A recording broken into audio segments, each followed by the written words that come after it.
दरम्यान मोहोळच्या हत्येवर विरोधी पक्षनेते विजय वडेट्टीवार आणि राज्याचे उपमुख्यमंत्री आणि गृहमंत्री देवेंद्र फडणवीस यांनी काय प्रतिक्रिया दिली आपण पाहूया। पुणे काय, नागपूर काय, मुंबई काय, गुन्ह्यांचं राज्य, क्रिमिनलचं राज्य। आता म्हणजे या राज्यामध्ये कायदा हातात घेणारे वाढले आणि रस्त्यावर हौदोस घालणारे वाढले, खुलेआम गोळीबार सुरू आहे। तर कायद्या म्हणजे मला वाटतं की राज्यात कायदा सुव्यवस्थेचे 3-13 वाजलेले आहेत आणि सरकारचं लक्ष कायदा सुव्यवस्था आणि या राज्यातील गुन्हेगारांना आळा घालण्यासाठी, गुन्हेगारांना कंट्रोल करण्यामध्ये हे सरकार कमी पडत आहे। पुणे शहरामध्ये एका कुख्यात गुंडाचा खून झालेला आहे। कुठेतरी राज्यात कायदा व सुव्यवस्थेची परिस्थिती निर्माण झाली का आणि यातून गँगवॉर पुन्हा उपाडू शकते का? कुठलाही गँगवॉर या ठिकाणी होणार नाही।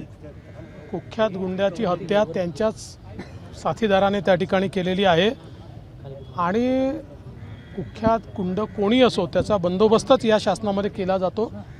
त्याच्यामुळे अशा प्रकारचा कुठलाही गँगवॉर करण्याची कोणी हिम्मत करणार नाही। एबीपी माझा, उघडा डोळे बघा नीट।